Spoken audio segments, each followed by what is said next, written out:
اعوذ باللہ من الشیطان الرجیم بسم اللہ الرحمن الرحیم۔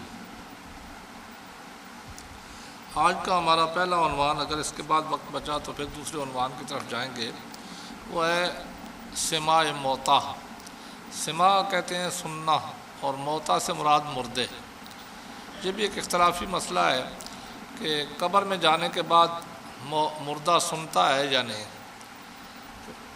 اس سلسلے میں عام طور پر جو اعتراض کیا جاتا ہے ہمارے مخالفین کی طرف سے، عام مردے کی تو بات ہی نہیں ہوتی، وہ تو بات کرتے ہیں نبیوں ولیوں کی، کہ نبی ولی معاذ اللہ ثم معاذ اللہ مر کر اس مٹی میں مل چکے ہیں قبر کے اندر، وہ سنتے بھی نہیں ہیں، انہیں پکارنا بھی شرک ہے، اور انہیں پکار کا پتہ بھی نہیں لگتا، وہ سن بھی نہیں سکتے ہیں۔ تو اس سلسلے میں اس موضوع پر ہم بحث کریں گے۔ تو اس موضوع پر بحث کرنے سے پہلے بھی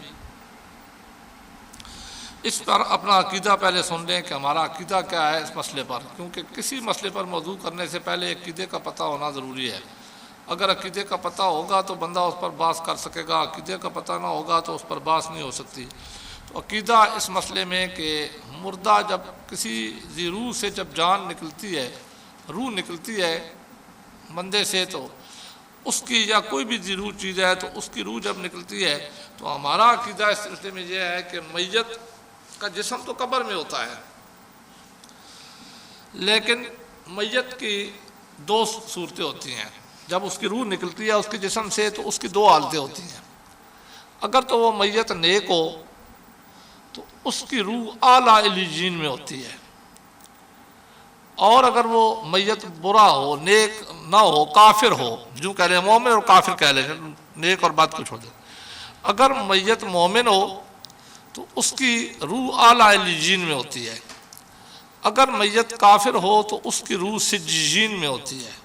اعلیٰ علیین آسمانوں سے اوپر ہے، سجین زمینوں سے نیچے ہے۔ یہ دو جگہیں ہیں جو روح کی جگہ ہیں۔ اگر میت مومن ہوگا تو اس کی روح اعلیٰ علیین میں ہوگی، اگر میت کافر ہوگا تو اس کی روح سجین میں ہوگی۔ لیکن اس کے باوجود کہ روح کا ٹھکانہ تو علیحدہ ہے، اعلیٰ علیین میں ہے اور سجین میں ہے، اس کے باوجود روح کا جسم کے ساتھ تعلق ہوتا ہے۔ جو جسم قبر میں موجود ہوتا ہے روح کا اس کے ساتھ تعلق ہوتا ہے۔ عام بندوں کے جسم کو تو مٹی کھا جاتی ہے، لیکن جو اللہ کے نیک بندے ہوتے ہیں، نبی، ولی، شہید، حافظ قرآن، ان کے جسموں کو مٹی کھاتی بھی نہیں ہے، ان کے جسم بھی سلامت رہتے ہیں، اور اگر کھا بھی جائیں تو پھر بھی وہ ہڈی کہ جس سے اللہ تبارک و تعالیٰ نے دوبارہ زندہ کرنا ہوتا ہے اسباب کے تحت، وہ موجود رہتی ہے، اور جسم کا روح کے ساتھ تعلق رہتا ہے۔ روح ہمیشہ جسم کے ساتھ تعلق میں رہتی ہے۔ جب کبھی بھی کسی میت کو قبر میں پکارا جائے تو ہمارا عقیدہ یہ ہے کہ وہ پکارنے والے کی پکار کو سنتا بھی ہے اور اس کو آگے سے جواب بھی دیتا ہے۔ یہ اصل عقیدہ ہے۔ پہلے تو میں نے صرف آپ کو سمجھانے کے لیے یہ بتایا تھا کہ روحیں کہاں پہ ہوتی ہیں، لیکن اصل عقیدہ جس پہ ہم نے گفتگو کرنی ہے آج، وہ یہ کہ میت جب قبر میں ہوتا ہے روح کا اس میت کے جسم کے ساتھ تعلق ہوتا ہے۔ جب بھی کسی میت کو پکارا جائے تو میت قبر کے اندر پکارنے والے کی پکار کو سنتا بھی ہے اور اس پر جواب بھی دیتا ہے۔ یہ عقیدہ ہے، اس پر میں آپ کے سامنے دلائل دوں گا، لیکن پھر عقیدہ یاد رکھیں کہ ہمارا عقیدہ یہ ہے کہ جب کوئی بندہ فوت ہوتا ہے تو اس کی روح کی دو صورتیں ہوتی ہیں، بندے کی دو صورتیں ہوتی ہیں۔ اگر وہ بندہ مومن ہے تو اس کی روح نکل کر اعلیٰ علیین میں چلی جاتی ہے، اور اس بندہ کافر ہے تو اس کی روح سجین میں چلی جاتی ہے، لیکن اس کے باوجود روح کا جسم کے ساتھ ایک تعلق ہوتا ہے۔ روح باقاعدہ جسم کے ساتھ متعلق ہوتی ہے۔ جب کبھی بھی کسی میت کو پکارا جائے تو میت پکارنے والے کی پکار کو سنتا بھی ہے۔ ابھی میں نے نبی ولی تک تو بات ہی نہیں کیا، میں مطلق عقیدہ آپ کے گوش گزار کر رہا ہوں۔ جب بھی کسی میت کو پکارا جائے تو میت پکارنے والے کی پکار کو سنتا بھی ہے اور آگے سے جواب بھی دیتا ہے۔ یہ ہے ہمارا عقیدہ اہل سنت و جماعت کا اس سماع موتا کے مسئلے میں۔ عقیدہ بس تھوڑا سا ہے، اس کو پھر سن لے، یاد رکھنا ہے، اس کا اسی پر دلائل دیں گے۔ عقیدہ ہمارا اس مسئلے میں کیا ہے کہ جب بھی کسی میت کو پکارا جائے تو میت پکارنے والے کی پکار کو سنتا بھی ہے اور آگے سے جواب بھی دیتا ہے۔ یہ علیحدہ بات ہے کہ زندہ بندہ اس کا جواب نہیں سن سکتا۔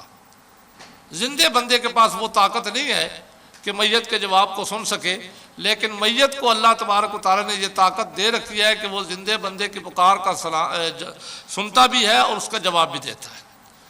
یہ پہلے عقیدہ نوٹ کر لینا، پھر اس پر میں دلائل نقل کراتا ہوں، سمجھاتا ہوں پھر دلائل۔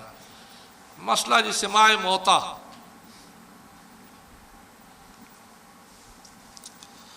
مسئلہ سماع موتا۔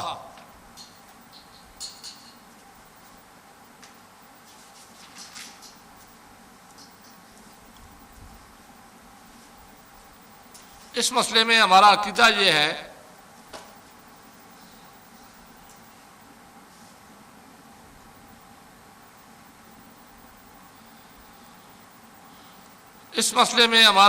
یہ ہے کہ میت کا قبر میں جانے کے بعد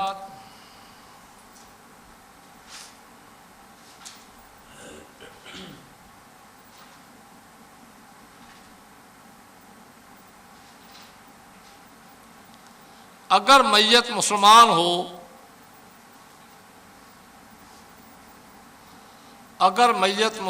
ہو تو اس کی روح اعلیٰ علیین میں جاتی ہے۔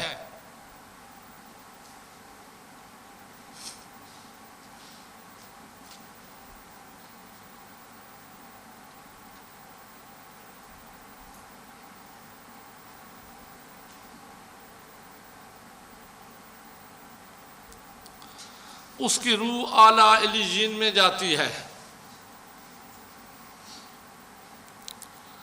اگر میت کافر ہو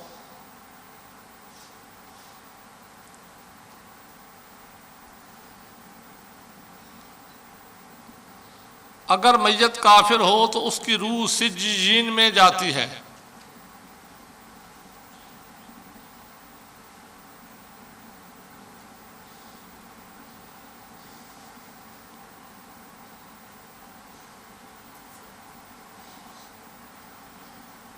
تو اس کی روح سجین، سین جیم جے نون، سجین،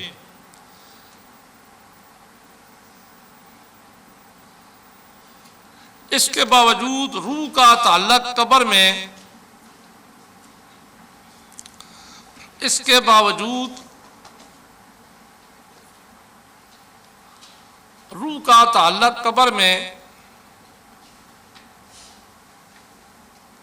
میت کے ساتھ باقی رہتا ہے۔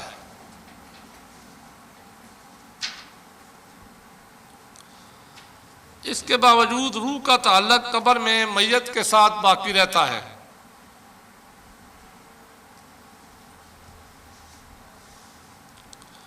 وہ پکارنے والے کی آواز سنتا بھی ہے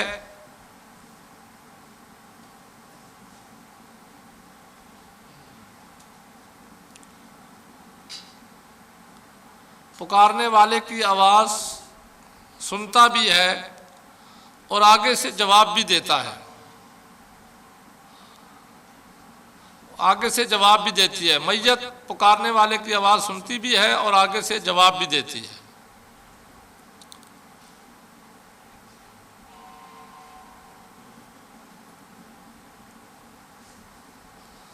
اب ذرا سمجھیں، عقیدہ لکھ لیا ہے تو اس کو سمجھیں۔ میں نے آپ کے سامنے یہ عقیدہ بیان کیا ہے کہ ہمارا عقیدہ اہل سنت و جماعت کا کہ جب کوئی میت قبر میں جاتی ہے، کسی میت کو قبر میں رکھا جاتا ہے، تو جیسے ہی اس کی روح اس کے جسم سے پرواز کرتی ہے تو روح کا تو ٹھکانہ یا اعلیٰ علیین میں ہوگا یا سجین میں ہوگا۔ اگر میت مسلمان ہے تو اس کا ٹھکانہ تو اعلیٰ علیین ہے، اور اگر میت کافر ہے تو اس کا ٹھکانہ سجین ہے، 7 زمینوں کے نیچے۔ لیکن روح کا تعلق جسم کے ساتھ باقی رہتا ہے۔ اب یہاں سے اصلی ہمارا عقیدہ آگے شروع ہو رہا ہے کہ جب کسی میت کو قبر میں دفن کرنے کے بعد اس کو پکارا جائے تو ہم اہل سنت و جماعت کا عقیدہ یہ ہے کہ میت پکارنے والے کی پکار کو سنتی بھی ہے اور اس کا جواب بھی دیتی ہے۔ یہ ہے ہمارا عقیدہ۔ اس پر دلائل، ویسے تو میں قرآن مجید کے آیات سے دلائل شروع کروں گا، لیکن پہلے ایک عقلی دلیل جو ہر کسی کو یاد رہنے والی ہے، ذرا وہ ذہن میں رکھیں، کیونکہ ہم مسلمان ہیں نا۔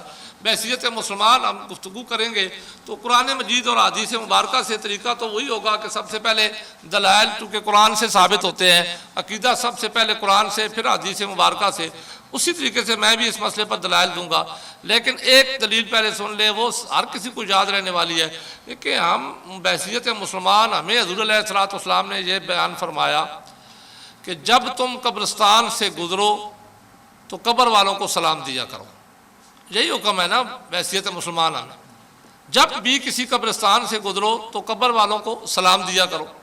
اس کے بعد وہ دعا ہے وہی کہ تم ہم سے پہلے چلے گئے، ہم تمہارے بعد انشاءاللہ تمہیں ملنے والے ہیں، اللہ تمہاری بخشش کرے، ہماری بخشش کرے، وہ دعا ہے۔ لیکن سب سے پہلے تو حکم یہی ہے نا کہ کہو السلام علیکم یا اہل القبور، اے قبر والو تمہیں سلام ہو۔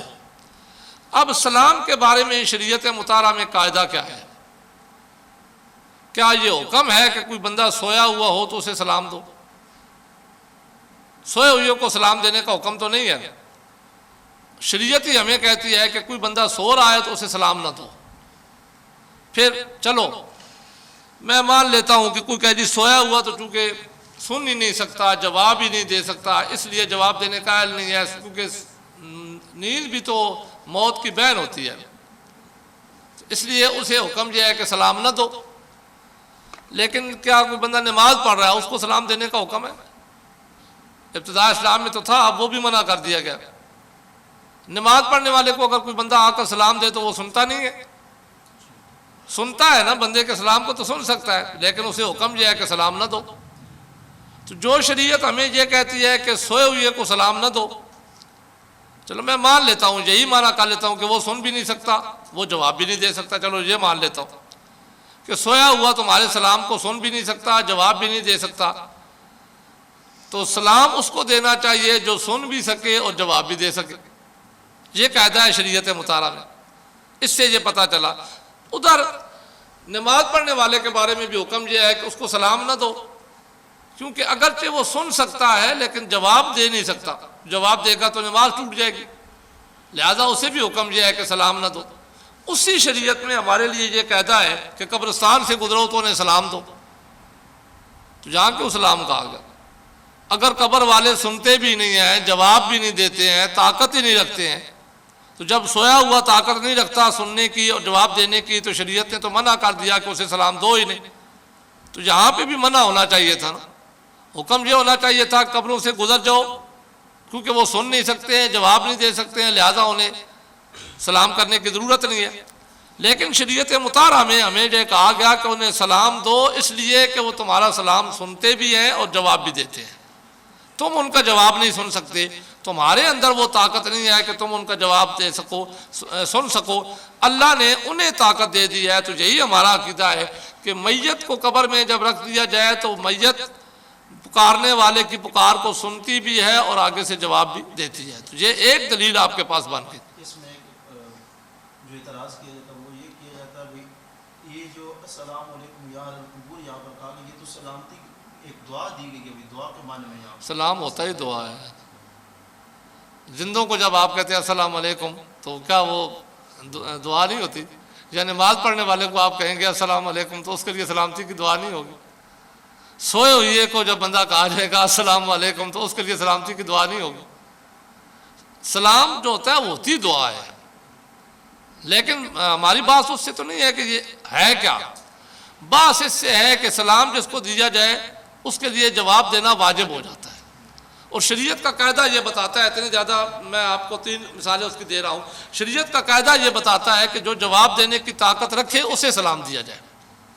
تو ظاہر ہے جب سونے والا جواب دینے کی طاقت نہیں رکھتا، واجب تو جواب دینا ہے، وجوب کی طاقت نہیں رکھتا تو شریعت نے منع کر دیا کہ اسے جواب سلام نہ دو۔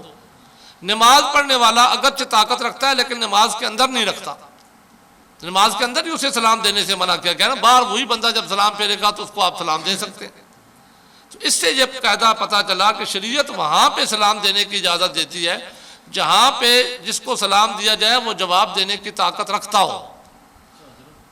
شریعت میں غیر مسلم اور عقیدے سے ہٹ کے جو بندے ہیں ان کو بھی سلام دینا، اس کا طریقہ بیان کیا گیا ہے کہ غیر مسلم کو سلام دینے میں پہل نہیں کرنی چاہیے، خاص طور پر اہل کتاب ان کو سلام دینے میں پہل نہیں کرنی چاہیے. جب وہ سلام کریں تو جواب میں صرف وعلیکم کہنا چاہیے. جو وہ لفظ کہیں اس کے جواب میں وعلیکم کہے دو بس، اس کے آگے جواب نہیں دینا.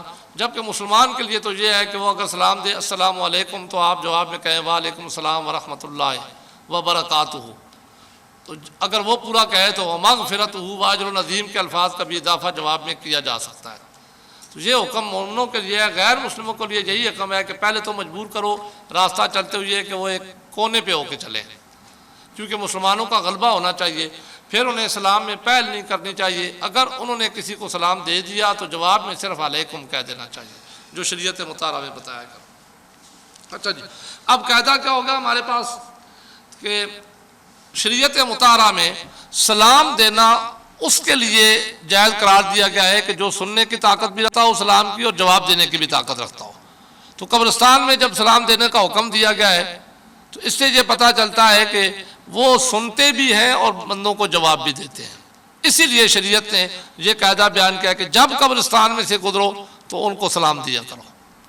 تو اب یہ کہہ دینا کہ یہ سلامتی ہے، دعا ہے، تو سلام تو ہے ہی سلامتی دعا. اس کا معنی یہ ہے آپ السلام علیکم کہتے ہیں، زندے کو کہو تو تب بھی معنی یہ ہوگا کہ تم پر سلامتی ہو. اسی لیے جو انہوں نے سوال کیا کہ غیر مسلم کو یا کسی اہل کتاب کو بندہ سلام دے گا تو اس کا جواب، تو اسی لیے شریعت میں کہا کہ اسے پہل نہ کرو، تم نے اس پر سلامتی نہیں بھیجنی پہلے. ہاں اگر وہ بھیجے تو جیسے وہ کہے تم بدلے میں علیکم کہہ دو کہ تم پر بھی، بس اتنا کہہ دو. آگے یہ بھی حکم نہیں ہے کہ ان پر کہو تم سر پر سلامتی ہو. علیکم اصل میں یہ مشکات شریف کی حدیث ہے، اس میں اب الفاظ آ گئے نا. وہ کہا کرتے تھے السلام علیکم، سام کا معنی ہوتا ہے تبعی، تم پر تبعی ہو. حضور علیہ السلام کی بارگاہ میں آ کر یہودی اس طرح کہا کرتے تھے نا. تو ایک موقع پر حضرت عائشہ صدیقہ رضی اللہ تعالیٰ فرماتے ہیں یہودی آئے، انہوں نے حضور علیہ السلام کو السلام علیکم کہا تو میں نے انہیں جواب میں بددعا دینی شروع کر دی. تو حضور علیہ السلام نے مجھے کہا عائشہ تم نے اچھا نہیں کیا. میں نے عرض کی اللہ کے نبی آپ دیکھ نہیں رہتے کہ وہ کیا کہہ رہے تھے؟ تو حضور علیہ السلام نے فرمایا عائشہ تو نے نہیں دیکھا کہ میں نے انہیں کیا جواب دیا؟ تو معنی یہ ہوتا ہے کہ جو وہ تم پر بھیجیں تم علیکم کہہ دو کہ یہی تم پر ہو. علیکم کا معنی ہوتا ہے السلام علیکم. اگر کوئی کہتا ہے سلامتی ہو تم پر، جب تم کہتے ہو وعلیکم تو معنی کیا ہوتا ہے کہ تم پر بھی ہو. اگر کوئی تمہیں کہے کیونکہ غیر مسلم بندوں مسلمانوں کو سلام دیتے ہو کہتے ہیں تم پر تبعی ہو، تو جواب میں ہمیں یہ سکھایا گیا کہ تم علیکم کہہ دو، عدلے کا بدلہ بن جائے گا کہ تم پر ہو، جو ہم پر بھیج رہے ہو وہ تم پر ہو.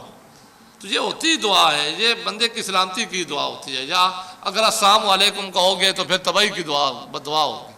ہاں جی، اب یہ تو ایک میں نے آپ کو ویسے عقلاً اس کا دلیل بتا دی نا. اصل تو میں دلائل کہوں گا قرآن و سنت سے. قرآن و سنت کے دلائل ہوتے ہوئے اس کو دلیل کے طور پر بنا لینا تو اچھا ہے. یہ تو صرف ہماری دلیل نہیں ہے کہ اس کو رد کر دیا جائے تو بس ختم. یہ تو ایک عقلی دلیل ہے، اس کو تو میں دکھاؤں گا ہی نہیں. صرف میں آپ کو بتانے کے لیے کہ یہ اتنا واضح مسئلہ ہے کہ جس کا ثبوت قرآن و حدیث میں موجود ہے اور عقلی لحاظ سے بھی موجود ہے. تھوڑا سا بندہ بھی اسلام کی سمجھ رکھتا ہو تو اسے یہ مسئلہ سمجھ آ جاتا ہے. اب اس پر دلائل شروع کرتے ہیں قرآن مجید کی آیات سے. تو آیت نمبر 1 سب سے پہلے لکھیں، لیکن اس کو سمجھ لیں. میں نے آپ کو کہا تھا کہ میت کوئی بھی ہو، ویسے تو ہمارا عقیدہ ہے نا کہ مسلمان میت کو سلام دینا چاہیے، مسلمانوں کے قبرستان میں سلام دینے کا حکم ہے. مسلمان میت کو پکارا جائے تو وہ پکار سنتا بھی ہے اور جواب بھی دیتا ہے. لیکن کوئی بھی ذی روح چیز ہو نا، اگر اس کی روح کو اس کے جسم سے نکال دیا جائے، اللہ تبارک و تعالیٰ اس کی روح کو نکال لے، اس کو میت کہا جاتا ہے. جس جسم سے روح موجود تھی اور اس کو نکال دیا جائے تو وہ جسم باقی جو بچتا ہے اس کو میت کہا جاتا ہے. کسی بھی چیز کی میت ہو، کسی بھی جانور کے جس کے اندر جان تھی، اس کو آپ نے اللہ تبارک و تعالیٰ کے حکم سے اس کی جان نکال دی گئی تو آپ نے پکارا. تو ہمارا عقیدہ یہ ہے کہ وہ جان جس کے اندر جان تھی اس کی جان نکل گئی، وہ مر گیا، وہ میت ہے. اللہ کی عطا سے وہ میت سنتی ہے، پکار سنتی بھی ہے اور جواب اس کا دیتی بھی ہے. اس پر پہلی دلیل ہی میں جو آپ کے گوش گزار کر رہا ہوں وہ دلیل ہی اس بات پر ہے کہ میت سنتی بھی ہے اور جواب بھی دیتی ہے. یہ بڑا مشہور واقعہ ہے قرآن مجید میں حضرت ابراہیم علیہ السلام کا. حضرت ابراہیم علیہ السلام جب نمرود کے پاس گئے تو آپ نے اسے سجدہ نہیں کیا نا، ایک دن پہلے بھی میں نے آپ کو بتایا تھا، آپ نے اسے سجدہ نہیں کیا، تو اس نے کہا آپ نے مجھے سجدہ کیوں نہیں کیا؟ تو آپ نے کہا کہ میں اپنے رب کو سجدہ کرتا ہوں، رب کی عبادت کے لائق تو رب کی ذات ہے۔ اس نے کہا کیا میرے علاوہ بھی آپ کا کوئی رب ہے؟ تو آپ نے فرمایا ربی الذی یحیی و یمیت، میرا رب وہ ہے جو زندہ بھی کرتا ہے، جو مارتا بھی ہے۔ اس نے کہا یہ کام تو میں بھی کرتا ہوں، انا احیی و امیت، میں بھی زندہ کرتا ہوں، میں بھی مارتا ہوں۔ اب وہ چونکہ جاہل تھا، عقل سے خالی تھا، اس نے زندہ اور مردہ کرنا یہ تصور کر لیا تھا نا کہ میں چونکہ حاکم ہوں، قید خانہ میرے پاس ہے، میں مالک ہوں، جس کو چاہوں پھانسی دے دوں، جس کو چاہوں وہ اگر پھانسی میں ہے تو چھوڑ دوں۔ اس نے اسی طرح کیا۔ ایک ایسا قیدی جس کی اس دن قید ختم ہونی تھی، اس نے گھر جانا تھا، اس کو پکڑ کر اس نے قتل کروا دیا، اور ایک ایسا جس کو قتل ہونا تھا اس کو اس نے چھوڑ دیا۔ اس نے کہا انا احیی و امیت، میں بھی زندہ کرتا ہوں، میں بھی مارتا ہوں۔ حضرت ابراہیم علیہ السلام نے جب یہ چیز دیکھی نا، آپ کو سمجھ آ گئی کہ یہ تو عقل سے خالی ہے، تو آپ نے اگلی دلیل دی۔ آپ نے فرمایا فإن اللہ یأتی بالشمس من المشرق فأت بہا من المغرب، میرا رب وہ ہے جو سورج کو مشرق سے لاتا ہے، اگر تو رب ہے تو مغرب سے لا۔ فبہت الذی کفر، قرآن کہتا ہے کہ کافر یہاں پہ حیران رہے گا۔ نمرود حیران و پریشان ہو گیا کہ اب میں کیا جواب دوں۔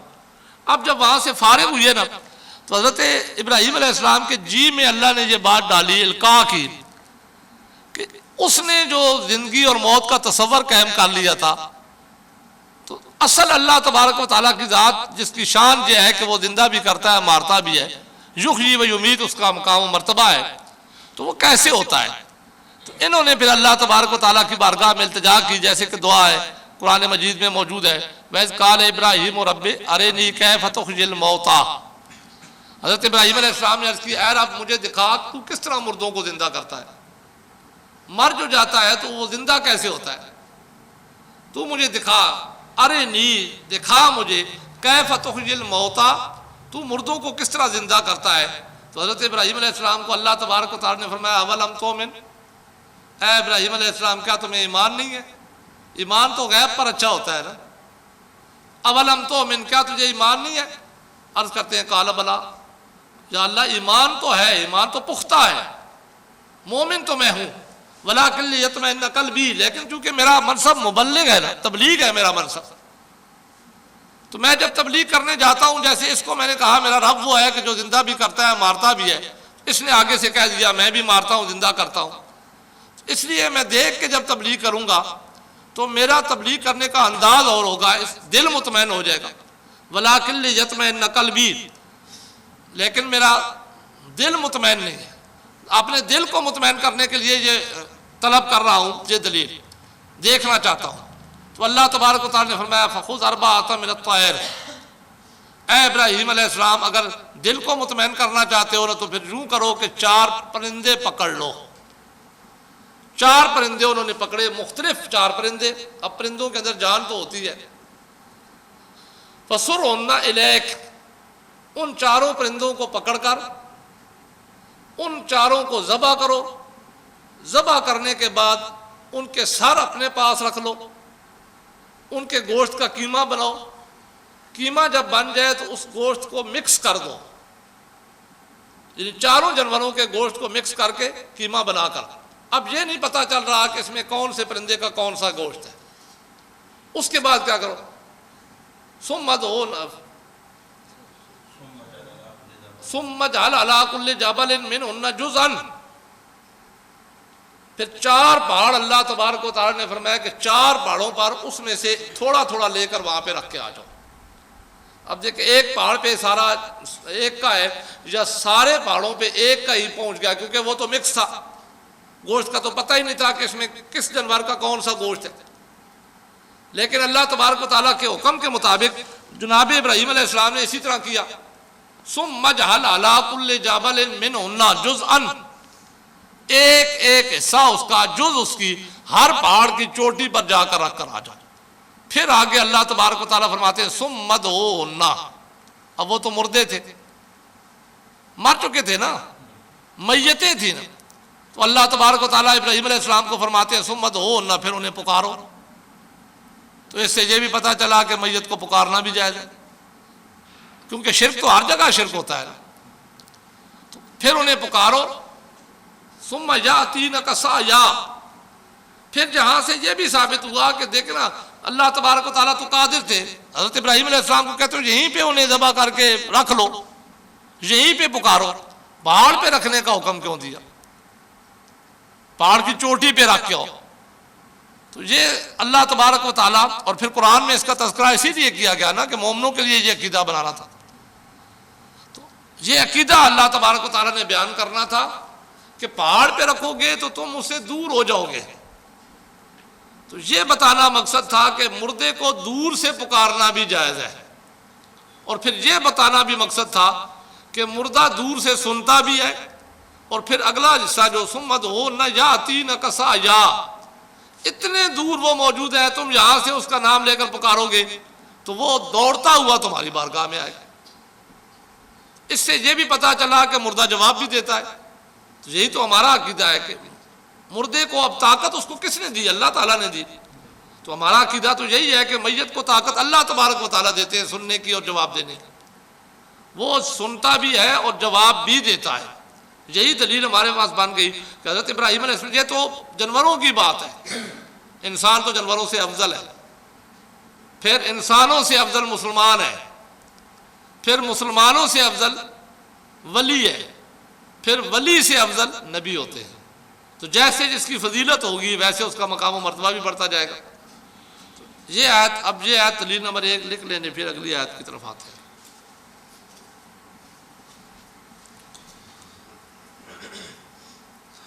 دلیل نمبر 1 قرآن مجید کی آیات سے، پارہ نمبر 3 سورہ بقرہ آیت نمبر 260۔ کدھر کا ہے بس شاہ؟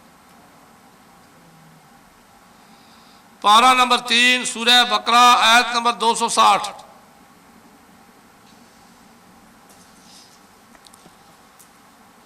ثم ادعوہن یاتینک سعیا،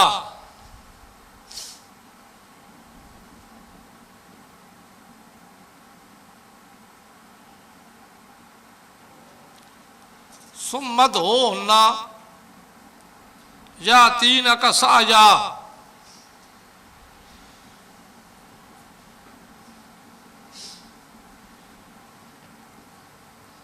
حوالہ نوٹ کر لیا، پارہ نمبر 3 سورہ بقرہ آیت نمبر 260۔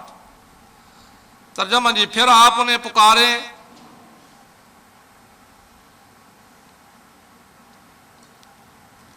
تو دوڑتے ہوئے آپ کے پاس حاضر ہو جائیں گے۔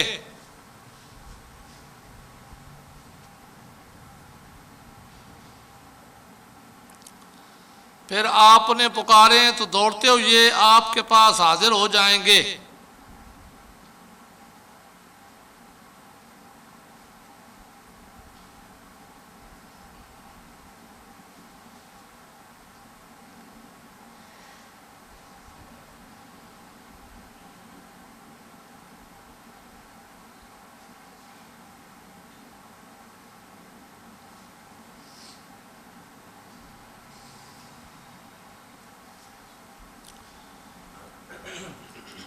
دلیل نمبر 2 جی،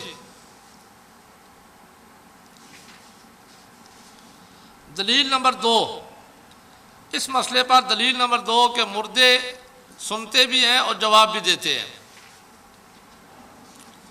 حضرت صالح علیہ السلام، ویسے انبیاء کے تذکرے قرآن مجید میں موجود ہیں، سارے انبیاء کے تذکرے موجود ہیں جن کے قصص بے تفصیل ہیں، تو ان میں سے حضرت صالح علیہ السلام کا یہ حوالہ میں آپ کو لکھا دیتا ہوں۔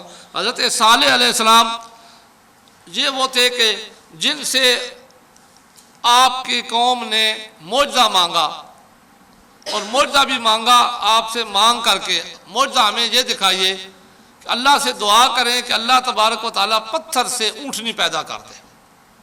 تو حضرت صالح علیہ السلام نے فرمایا ایسی باتیں نہ مانگو جس سے بعد میں تمہیں پچھتانا پڑے۔ انہوں نے کہا نہیں، اگر یہ نہ ہوا تو ہم آپ پہ ایمان نہیں لائیں گے۔ تو اللہ تبارک و تعالیٰ نے جب پتھر سے اونٹنی پیدا کی، تو اب اونٹنی پیدا ہونے کے بعد پہلے تو یہ تھا کہ وہاں ایک ہی کنواں تھا پانی کا، اب حضرت صالح علیہ السلام نے اللہ کے حکم سے فرمایا کہ ایک دن اس کا پانی پیے گی اونٹنی، ایک دن تم نے پینا ہے۔ اونٹنی سارا پانی پی جاتی، اگلے دن پانی نہیں ہوتا۔ جب انہیں یہ مشکلات لگی نا، انہوں نے آپس میں فیصلہ کیا کہ اس اونٹنی کو قتل کر دیا جائے۔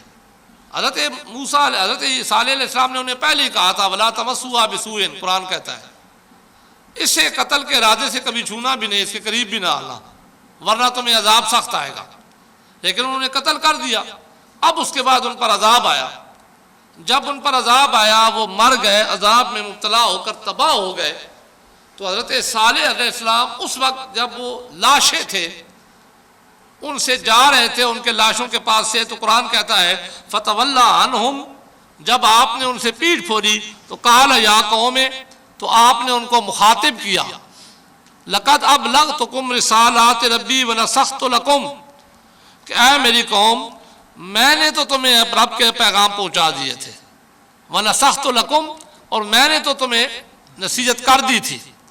تو یہ مردوں کو کلام کر رہے تھے مردوں کے ساتھ، تو نبی کوئی فعل لغو نہیں کرتا۔ اس سے پتہ چلا کہ مردے سنتے تھے، اسی لیے حضرت صالح علیہ السلام اپنی قوم کو مخاطب کر کے فرما رہے تھے کہ میں نے تو تم پر رب کا پیغام پہنچایا اور تمہیں نصیحت کی، لیکن یہ تم تھے جن کا یہ عذاب آیا تو تمہارے اپنے اعمال کی وجہ سے آیا، تم نے نافرمانی کی تو تمہارے اعمال کی وجہ سے اللہ نے تم پر عذاب بھیجا ہے۔ میں نے اپنی طرف سے پوری تمہاری خیر خواہی کی ہے کہ تمہیں عذاب سے بچاؤں، لیکن تم خود عذاب میں اپنے ہاتھوں پھنسے۔ تو ان کا کلام کرنا یہ بتاتا ہے کہ مردے زندہ کی بات سنتے ہیں اور جواب بھی دیتے ہیں۔ یہ دلیل آپ نوٹ کر لیجیے۔ آیت نمبر 2،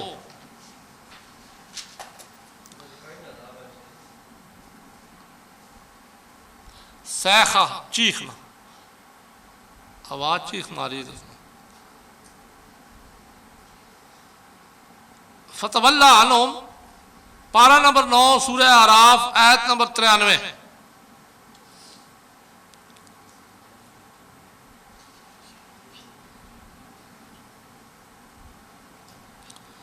پارہ نمبر 9 سورہ اعراف، آیت نمبر 93۔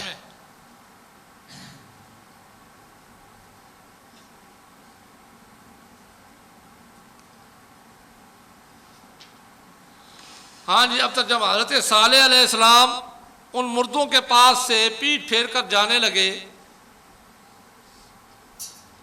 حضرت صالح علیہ السلام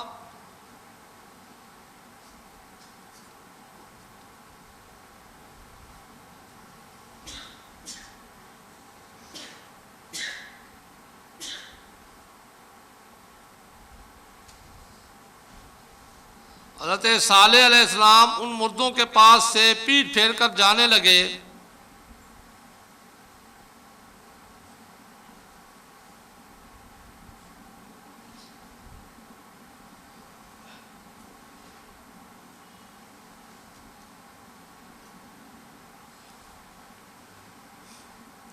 تو فرمایا اے قوم میں نے تمہیں رب کا پیغام پہنچایا۔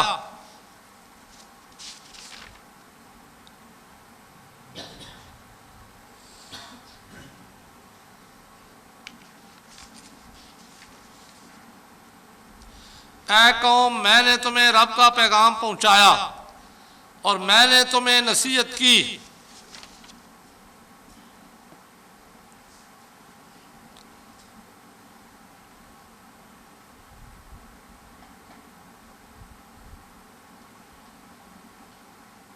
آیت نمبر 3، دلیل نمبر 3 پہلے لکھے نا، پھر یہ آیت ڈھونڈے، النار یعرضون علیہا غدوا وعشیا، پارہ نمبر 24 آیت نمبر 46۔ اچھا یہ سنیں، اس کے اندر اللہ تبارک و تعالیٰ، پہلے سمجھے کہ یہ کس طرح سماع موتیٰ پر دلالت کرتا ہے۔ اس آیت کے اندر اللہ تبارک و تعالیٰ کافروں کے عذاب کے بارے میں بیان کرتے ہیں کہ کافر جب قبر میں پہنچتا ہے، یعرضون علیہا غدوا وعشیا، صبح بھی اس کی قبر پر اسے آگ کا عذاب دیا جاتا ہے، شام کو بھی دیا جاتا ہے۔ اب عذاب صرف جسم کو نہیں ہو سکتا جو مر کر مٹی میں مل جائے، عذاب ہوتا ہے جسم مار روح کو۔ اور ایک اور جگہ قرآن مجید میں ہے کہ ہم انہیں عذاب دیتے ہیں تو ان کے چمڑے جلا دیتے ہیں، کلما نضجت جلودہم بدلناہم جلودا غیرہا، کہ جب بھی ان کے چمڑے پگھل جائیں گے، جل جائیں گے، تو ہم ان کے چمڑوں کو بدلا دیتے ہیں، اس کی جگہ نئے چمڑے ٹھیک آ جاتے ہیں، پھر انہیں عذاب ہوتا ہے۔ تو یہ جو آیت ہے اس کے بارے میں فرماتے ہیں کہ نظرت فی عذاب القبر لآل فرعون، یہ آیت نازل ہوئی اہل فرعون کے بارے میں کہ انہیں جو قبر میں عذاب دیا جاتا ہے، ہر روز صبح قبر میں ان پر آگ کا عذاب پیش کیا جاتا ہے، صبح بھی آگ کا عذاب ہوتا ہے، انہیں شام کو بھی عذاب ہوتا ہے۔ تو اللہ تبارک و تعالیٰ نے یہ آیت ان کے بارے میں نازل کی، جس سے یہ پتہ چلا کہ میت کو قبر میں تکلیف بھی ہوتی ہے اگر اسے تکلیف پہنچائی جائے، اور تکلیف اس کو ہوتی ہے جس کو برزخی زندگی عطا کر دی جائے۔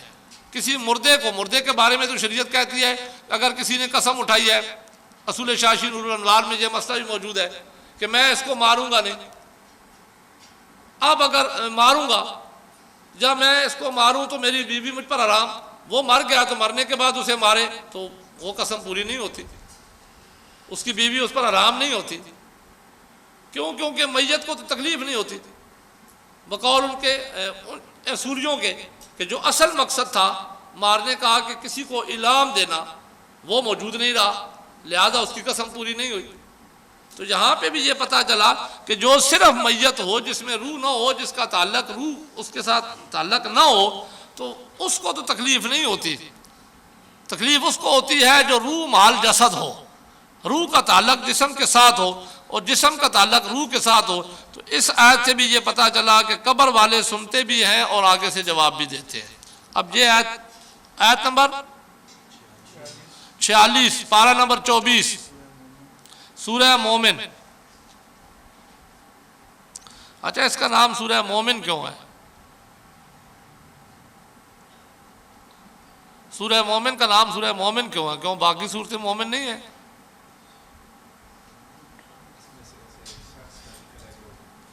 آل فرعون کا ایک شخص تھا جو حضرت موسیٰ علیہ السلام پر ایمان لے آیا تھا، اور جناب اس کا نام خزقیل تھا۔ حضرت موسیٰ علیہ السلام پر ایمان لے آیا تھا، اور حضرت موسیٰ علیہ السلام پر ایمان لانے کے بعد اس نے اپنا ایمان چھپا رکھا تھا، کیونکہ قرآن کہتا ہے نا وَقَالَ رَجُلٌ مُؤْمِنٌ مِنْ آلِ فِرْعَوْنَ يَكْتُمُ ایمانَهُ، جو اپنا ایمان چھپاتا تھا۔ کہا ایک مرد نے آل فرعون میں سے جو اپنا ایمان چھپاتا تھا۔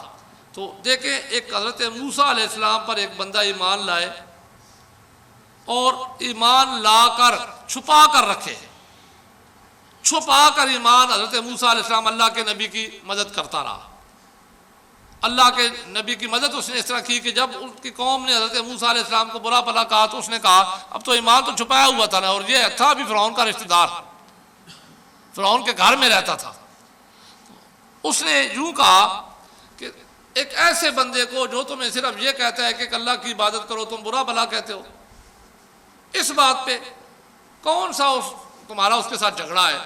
یہی نہ کہ وہ کہتا ہے کہ اللہ کی عبادت کرو، تو تم اس کو اس کے حال میں چھوڑ دو، اگر یہ سچا ہوا تو پھر تو تمہیں عذاب آئے گا، اگر جھوٹا ہوا تو خود بخود ہی ختم ہو جائے گا۔ اس کا جب تذکرہ قرآن مجید کی اس صورت میں ہوا تو اللہ تبارک و تعالیٰ نے اس صورت کا نام ہی مومن رکھ دیا۔ اس سے آپ اندازہ لگائیں کہ جو اللہ کے نبی کی مدد کرے دین کے لحاظ سے، یا اللہ کے نبی کے ساتھ محبت کرے سچی محبت، تو اللہ تبارک و تعالیٰ اسے کتنا مقام و مرتبہ دیتے ہیں۔ اس سورہ مومن اس لیے اس کا نام رکھا گیا، ورنہ تو ساری صورتیں مومن ہیں۔ پھر یہ وہ فرعون کا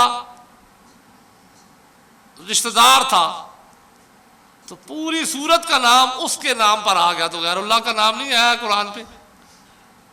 تو غیر اللہ کے نام پہ اگر کوئی چیز آ جائے تو وہ حرام ہو جاتی ہے، تو یہ صورت تو حرام ہو جانی چاہیے جو بندیوں کے نزدیک، کیونکہ یہ تو غیر اللہ کے نام پہ آ گئی ہے۔ اس سے غیر اللہ کے نام پہ آنے سے کوئی چیز حرام نہیں ہوتی۔ مسئلہ شرعی یہ ہے کہ اگر کوئی جانور غیر اللہ کے نام پر ذبح کیا جائے تو تب حرام ہوتی ہے۔ ہاں جی، لکھا ہے ترجمہ، فرعون اور اس کے ماننے والوں کی قبر میں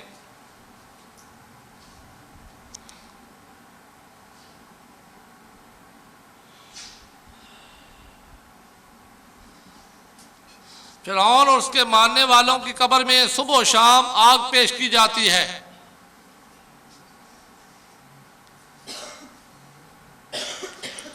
اور یہ آیت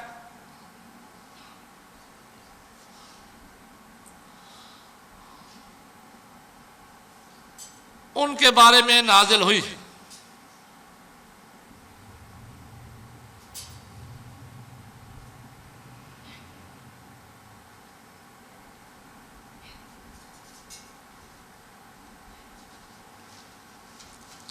تین قرآن مجید کی آیات ہو گئی، تین احادیث مبارکہ آپ اس مسئلے پر نقل کرتے ہیں۔ اب تک میں نے آپ کو سماع موتیٰ کے بارے میں عقیدہ بیان کیا۔ ہمارا عقیدہ یہ ہے کہ میت یعنی بندے کے جسم سے جب روح نکلتی ہے تو وہ روح اگر بندہ مسلمان ہو تو اعلیٰ علیین میں چلی جاتی ہے، اس کا ٹھکانہ اعلیٰ علیین ہوتا ہے۔ اگر بندہ کافر ہے، اسی کو آپ آگے نیک و بد بھی کہہ سکتے ہیں، کافر ہے تو پھر اس کی روح کا ٹھکانہ ہوتا ہے سجین میں۔ روحیں اپنے ٹھکانے میں موجود رہنے کے باوجود بھی روح کا قبر میں میت کے ساتھ تعلق ہوتا ہے۔ جب بھی کسی میت کو قبر کے اندر موجود ہو، اس کو پکارا جائے تو میت پکار کو سنتا بھی ہے اور سننے والے کی پکار کا جواب بھی سن کر اس کا جواب بھی دیتا ہے۔ یہ ہمارا عقیدہ ہے۔ اس پر میں نے آپ کے سامنے تین قرآن مجید کی آیات دلیل کے طور پر نقل کرائیں، کیونکہ میں نے پہلے کہا تھا کہ اب ہم نے دو مضمون روز کرنے ہیں، تو اس لیے وقت اتنا نہیں ہے کہ میں اور دلائل اس پر دوں۔ اب تین حدیث مبارکہ بھی میں اس پر آپ کو نقل کرا دیتا ہوں، پھر اس کے بعد دوسرے موضوع کی طرف آتے ہیں۔ تو حدیث مبارکہ میں سے پہلی حدیث ذرا سن لے پہلے اس کو۔ یہ حدیث ہے مشکات شریف باب و اثبات عذاب القبر۔ صرف مشکات شریف میں نہیں بلکہ بخاری شریف میں باب و اثبات عذاب القبر کی پہلی حدیث بھی یہی ہے۔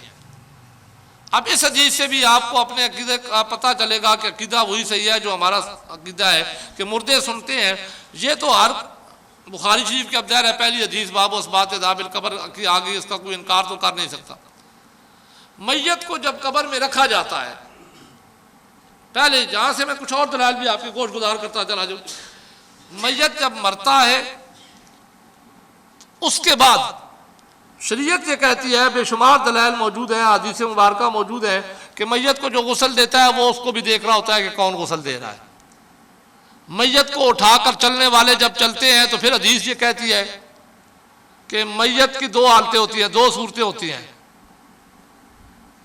اگر وہ برا ہوتا ہے تو وہ کہتا ہے ہائے مجھے کہاں لے کے جا رہے ہو۔ اس کے بعد جب میت کو قبر میں رکھا جاتا ہے تو قبر میں رکھنے کے بعد جب لواحقین واپس آتے ہیں، اس کو دفن کرنے والے، اس کے رشتہ دار، تو اب یہ وہ حوالہ ہے جو میں آپ کو بخاری شریف میں بھی ہے، مشکات شریف کے الفاظ میں نقل کرانے لگا کہ اس میت کو جس کو ہم مردہ سمجھ کے قبر میں دفن کر کے آتے ہیں، اس کو اللہ تبارک و تعالیٰ کیا مقام و مرتبہ دیتے ہیں کہ یسمع خفق نعلیہ۔ وہ جب اس کو دفن کرنے والے دفن کر کے واپس چلتے ہیں، حالانکہ اتنا پکا دفن کرتے ہیں کہ زمین کے نیچے قبر کھود کر پھر نیچے گہرائی میں اس کو رکھتے ہیں، پھر اوپر اس کے پتھر رکھتے ہیں، پھر اوپر سے گارا لگاتے ہیں، پھر اوپر مٹی بھی ڈال دیتے ہیں، اتنی گہرائی میں ہوتا ہے کہ وہ نکل نہ سکے، اتنا بندوبست کیا جاتا ہے۔ اس کے باوجود چلنے والے جو اسے دفن کرنے والے ہوتے ہیں وہ قبر کے اوپر سے تو چلتے نہیں ہیں۔ زندے کی ہماری مثال یہ ہے نا، مسجد کے اوپر کوئی چل رہا ہو دبے پاؤں تو ہمیں نہیں سمجھ آئے گی، حالانکہ ہم اپنے آپ کو زندہ کہتے ہیں کہ زندے ہیں ہم سن بھی سکتے ہیں، جواب بھی دے سکتے ہیں۔ لیکن میت وہی میت جب ہم میں سے ہی کسی کا وقت مقررہ آ جائے، اس کو قبر میں رکھا جائے گا، تو قبر میں رکھنے کے بعد جب اس کے لواحقین اسے قبر میں دفن کر کے واپس آئیں گے، حالانکہ وہ قبر کے اوپر سے نہیں آتے، پہلے ہی سائیڈ میں ہوتے ہیں، وہاں سے ہی وہ واپس چلے آتے ہیں۔ اب جب وہ واپس چلتے ہیں تو حضور علیہ الصلوۃ والسلام ارشاد فرماتے ہیں یسمع خفق نعلیہ۔ وہ میت جس کو وہ قبر میں دفن کر کے آتے ہیں، ان کی جوتیوں کی کھسکھساہٹ بھی سنتا ہے۔ تو جوتیوں کی کھسکھساہٹ کہاں پہ آ رہی ہے، سنتا کہاں پہ ہے؟ قبر کے اندر، وہ تو مر چکا ہے۔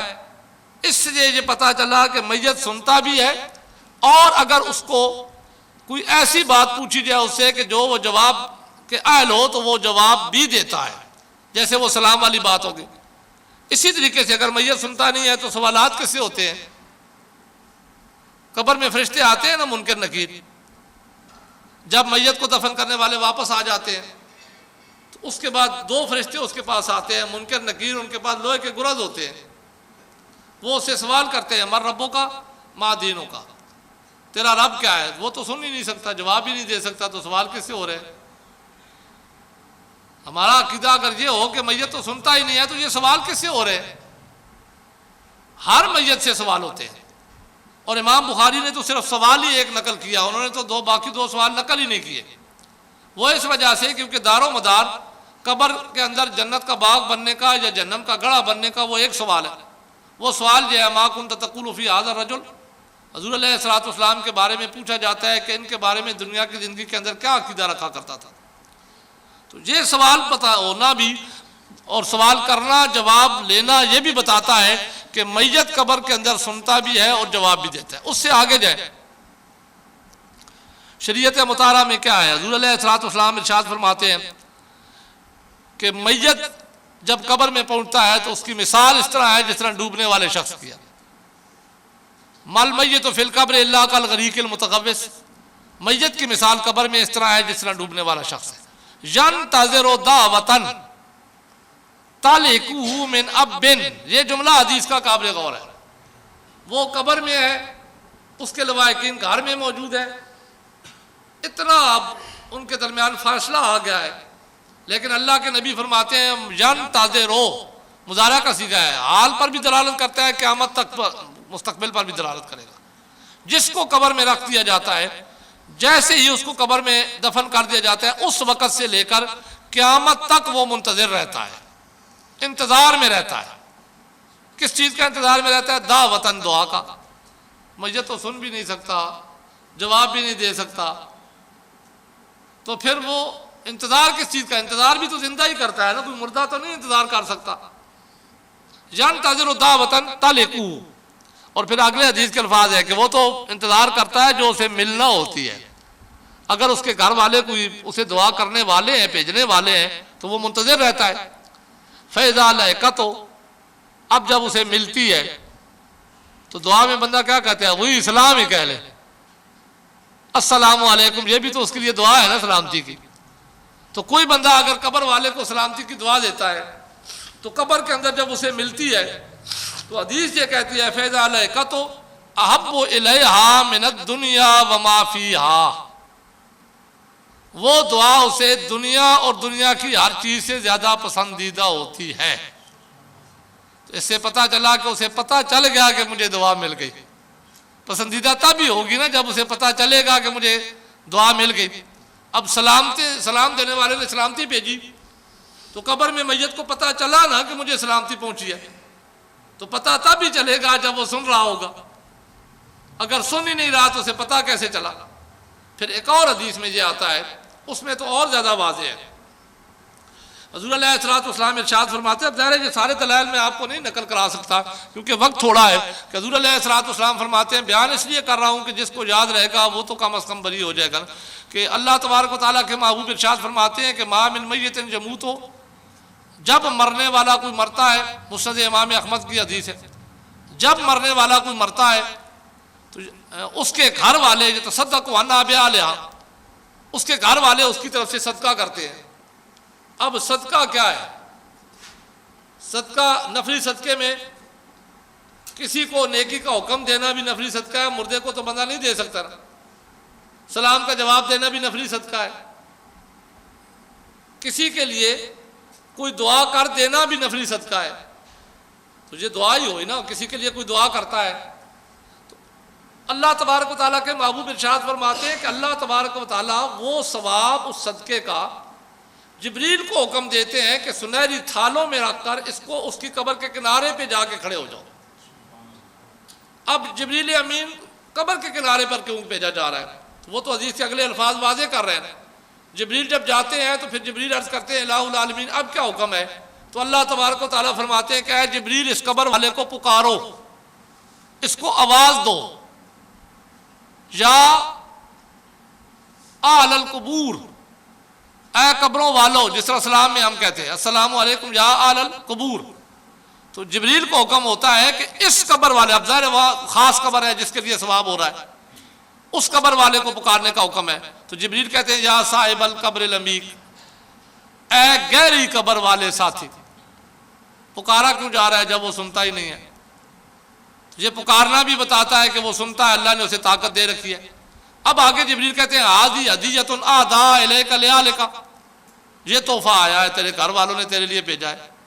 لآلک میں نام ہی لیا جاتا ہوگا نا، تیرے باپ نے بھیجا، جیسے اس حدیث میں آتا ہے انتظار کر رہا ہوتا ہے باپ کی طرف سے، ماں کی طرف سے، بھائیوں کی طرف سے کہ انہوں نے تیرے لیے دعا بھیجی ہے. فاقبل الیہا، اب یہ اگلا جملہ ہے، اس کو قبول کر. تو قبول وہی کرے گا جو سنے گا بھی اور جواب دینے کی طاقت بھی رکھتا ہوگا، قبول کرنے کی طاقت رکھتا ہوگا. تو یہ حدیث بھی بتاتی ہے کہ قبر والے کو جب قبر میں رکھ دیا جائے تو اس کو زندہ پکارے تو وہ اس کی پکار کو سنتا بھی ہے اور آگے سے جواب بھی دیتا ہے. اس پر ایک اور حدیث بھی ہے، مسند امام احمد بن حنبل کی بڑی مشہور روایت ہے. حضرت انس رضی اللہ عنہ فرماتے ہیں نحن نتصدق عن موتانا، ہم اپنے مردوں کی طرف سے صدقہ کیا کرتے تھے، ان کے لیے دعا مانگا کرتے تھے. وَنَحُجُّ عَنْهُمْ، ان کی طرف سے حج کیا کرتے تھے. تو ساتھیوں نے مجھے کہا کہ ہم یہ عمل کرتے ہیں حضور علیہ السلام سے پوچھے بغیر. نیک کام ہے، ہمیں تو ثواب ہوگا، لیکن کیا ہمارے مردے کو بھی یہ ثواب پہنچتا ہے یا نہیں؟ اسے بھی پتہ چلتا ہے یا نہیں؟ اسے بھی اس کا فائدہ ہوتا ہے یا نہیں؟ تو حضرت انس رضی اللہ عنہ فرماتے ہیں میں نے اللہ کے نبی کی بارگاہ میں عرض کی تو حضور علیہ السلام سے پوچھا فَهَلْ يَصِلُ إِلَيْهِمْ، یہ ہم بھیجتے ہیں انہیں تو انہیں پہنچتا ہے؟ تو اللہ کے نبی نے جو جواب دیا، اگر مطلقاً پہنچتا ہوتا نا، انہیں علم ہی نہ ہوتا، ان کے درجات میں بلندی ویسی ہی ہو جاتی، تو پھر تو اللہ کے نبی فرماتے ہیں نام، بس پہنچتا ہے.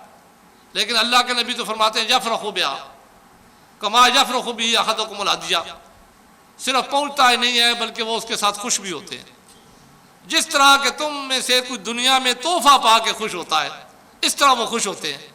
تو اس سے بھی پتہ چلا کہ قبر والے کو جب کوئی پکارے تو پکار کو سنتا بھی، ہاں اگر پکارنے والا اچھی پکار کے ساتھ پکارے تو وہ خوش بھی ہوتا ہے اس سے.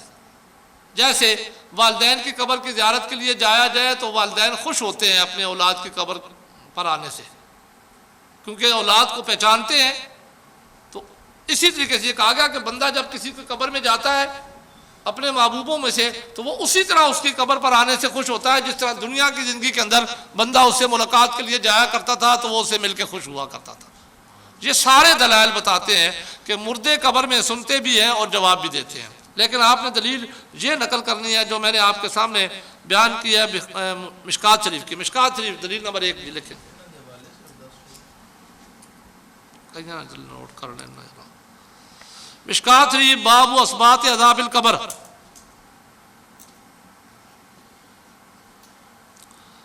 باب اثبات عذاب القبر. حضور علیہ السلام ارشاد فرماتے ہیں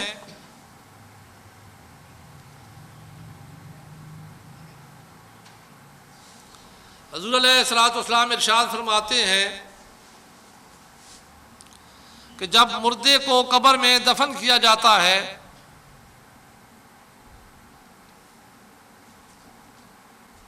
اس کے لواحقین جب واپس لوٹتے ہیں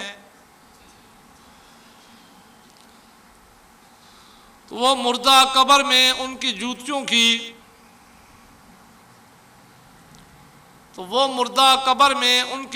کی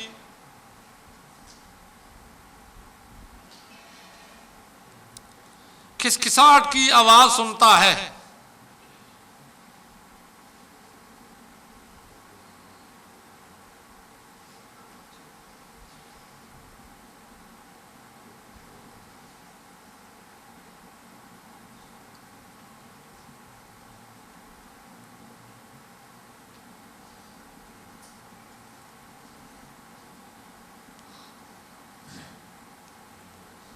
دلیل نمبر 2 وہی دلیل جو میں نے ابھی آپ کے سامنے بیان کر دیا مسند امام احمد بن حنبل سے.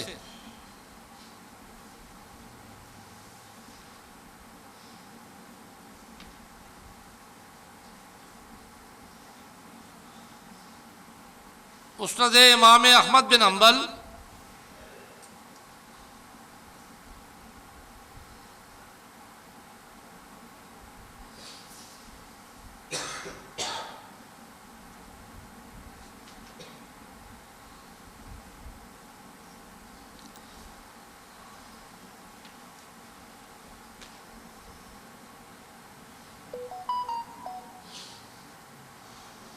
حضرت انس رضی اللہ تعالیٰ عنہ روایت کرتے ہیں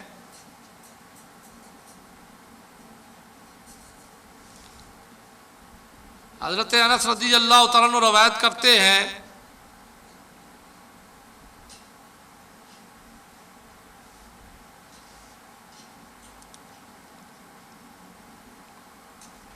کہ ہم صحابہ کرام اپنے مردوں کی طرف سے صدقہ دیا کرتے تھے،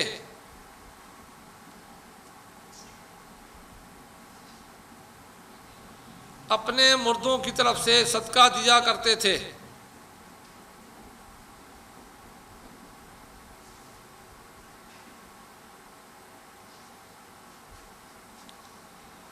اور ہم ان کے لیے دعا کیا کرتے تھے۔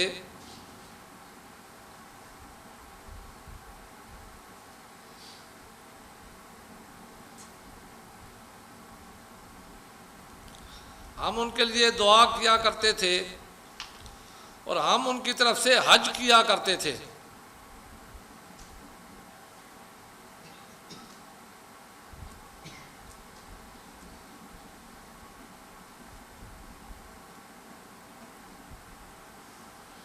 تو ہمارے ذہن میں یہ بات آئی کہ کیا یہ انہیں پہنچتا بھی ہے یا نہیں۔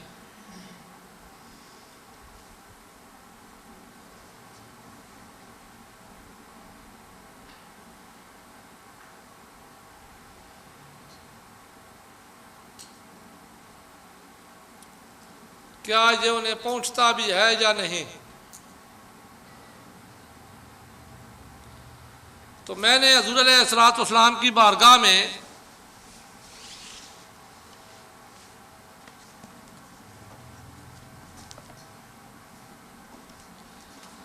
حضور علیہ الصلوۃ والسلام کی بارگاہ میں یہ عرض کی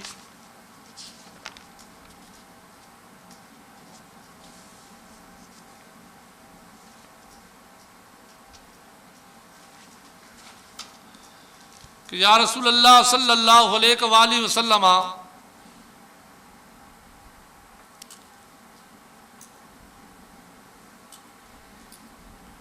ہم اپنے مرحومین کے لیے یہ اعمال کرتے ہیں،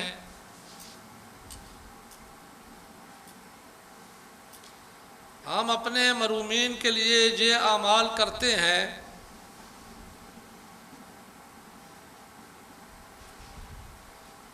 کیا یہ انہیں پہنچتے ہیں؟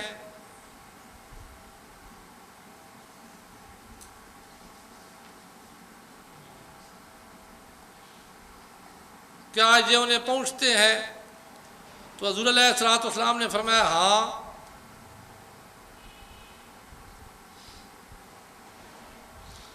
ہاں پہنچتے بھی ہیں، اور وہ اس کے ساتھ خوش بھی ہوتے ہیں، اور وہ ان کو پا کر خوش بھی ہوتے ہیں۔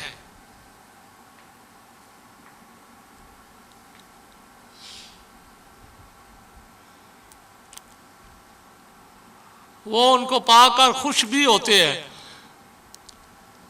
حضور علیہ الصلوۃ والسلام کا یہ جملہ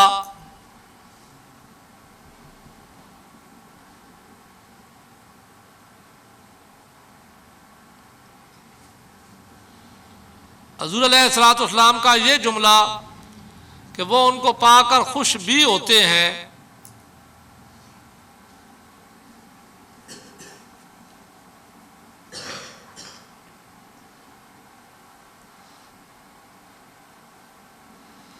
دلالت کرتا ہے کہ قبر کے اندر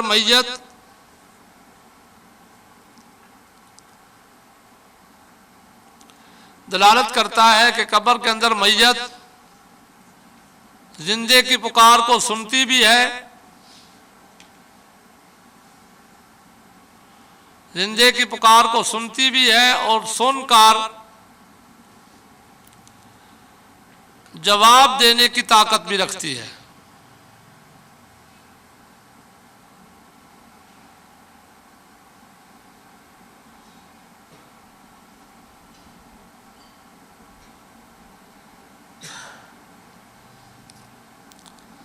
جواب دینے کی طاقت بھی رکھتی ہے۔ اسی طرح مسلم شریف میں حدیث ہے، اس کے ساتھ ہی ملا لیں، دلیل نمبر 2 ہی کر لیں۔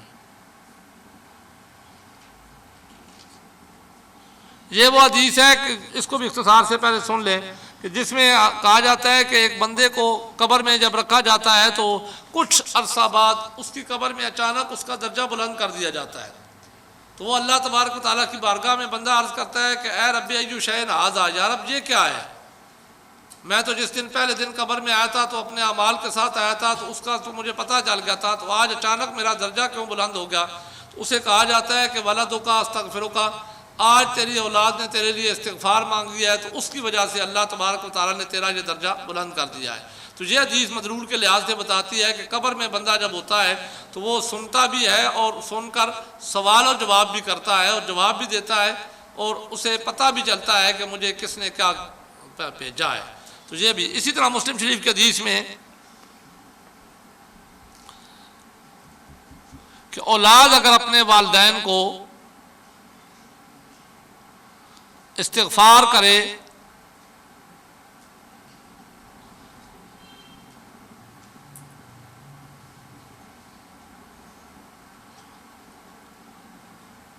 تو والدین کو علم بھی ہوتا ہے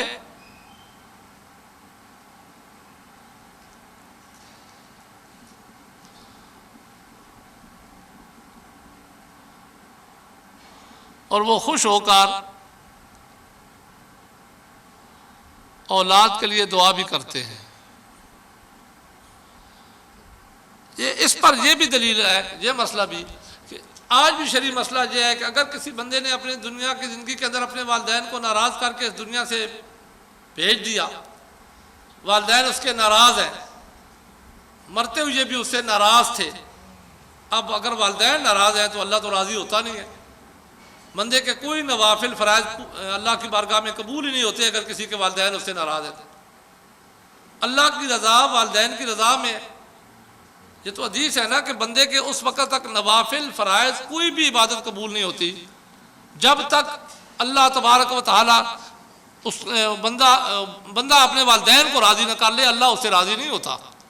اب اگر کسی کے ساتھ یہ ہو گیا کہ دنیا کی زندگی کے اندر جہالت کی وجہ سے اس نے اپنے والدین کو ناراض کر کے اس دنیا سے بھیج دیا، ان کا وقت مقررہ آ گیا، وہ چلے گئے، اب اسے سمجھ آئی ہے کہ میں نے بڑی غلطی کی ہے، مجھے والدین کو راضی کرنا چاہیے، تو اب کیا وہ مل کر راضی کر ہی نہیں سکتا؟ سامنے تو اس کے موجود نہیں ہے، کیونکہ راضی کرنے کے لیے تو آمنے سامنے جانا پڑتا ہے نا، معافیاں مانگنی پڑتی ہے، پھر اگلا بندہ کہتا ہے ٹھیک ہے میں نے تجھے معاف کر دیا، تب جا کے یہ سارا معاملہ ہوتا ہے نا۔ تو اب تو ان کی قبر ہے، وہ تو سامنے موجود ہی نہیں ہے، تو قبر والا تو سن ہی نہیں سکتا، اب یہ معافی کیسے مانگے گا؟ اگر یہ عقیدہ ہے تو شریعت میں آج بھی یہ مسئلہ ہے کہ اگر کوئی اپنے والدین کو ناراض کر دے اور وہ ناراضگی کی حالت میں دنیا سے چلے جائیں تو وہ ان کی قبر پہ جائے، کثرت سے انہیں ایصال ثواب کرے، زیادہ سے زیادہ انہیں ایصال ثواب کرے، وہ ایصال ثواب کو پا کر خوش ہو کر اس سے راضی ہو جائیں گے۔ تو وہ اگر سنتے ہی نہیں ہیں، جواب بھی نہیں دیتے ہیں، تو یہ راضی کیسے ہوں گے؟ ایصال ثواب کو پائیں گے کیسے؟ تو یہ مسئلہ بھی دلالت کرتا ہے کہ قبر والے سنتے بھی ہیں اور جواب بھی دیتے ہیں۔ لکھا گیا ہے جی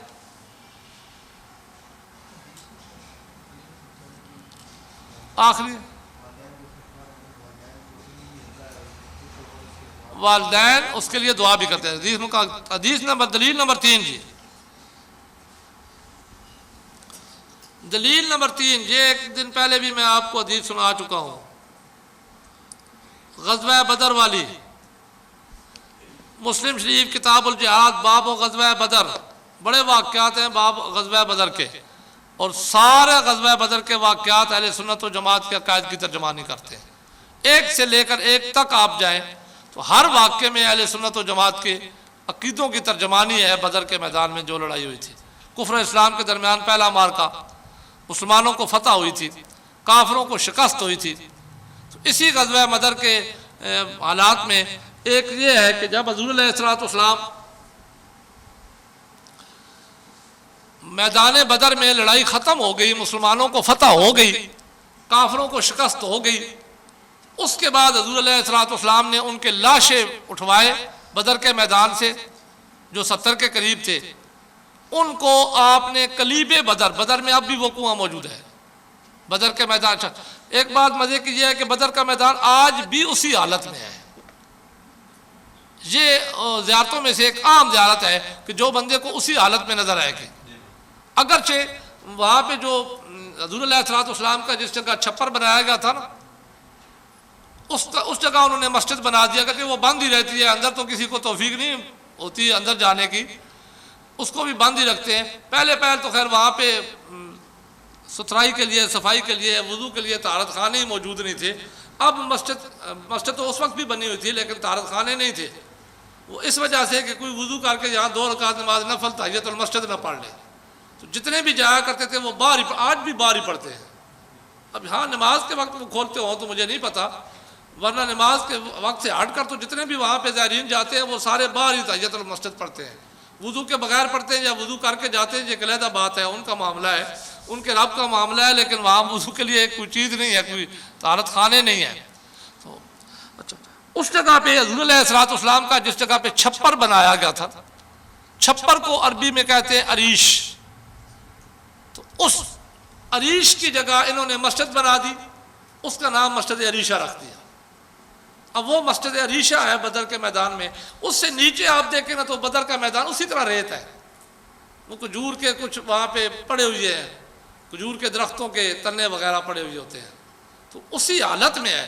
اس سائڈ پہ ہے، وہاں نیچے وہ کنواں ہے، کلیب بدر اس کو کہا جاتا ہے. حضور علیہ السلام نے کنویں میں وہ کافروں کے لاشیں پھینکوائے تھے. جب سارے لاشیں کافروں کے کنویں میں پھینکوا چکے تو اللہ تبارک و تعالیٰ کے محبوب اس کنویں کے پاس جا کر کھڑے ہو گئے، اور کھڑے ہو کر کافروں کے لاشوں کو اللہ تبارک و تعالیٰ کے محبوب نے مخاطب کیا، خطاب کیا، ان سے کلام کیا. کلام کیا کیا؟ آپ نے انہیں مخاطب ہو کے فرمایا تھا فَهَلْ وَجَدْتُمْ مَا وَعَدَ رَبُّكُمْ حَقًّا.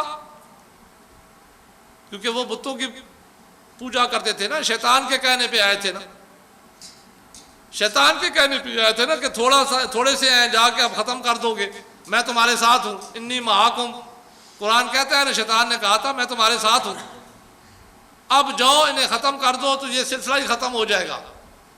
لیکن اس وقت وہ شیطان بھاگ گیا جب فرشتوں کو اترتے ہوئے دیکھا، انہیں شکست ہوئی.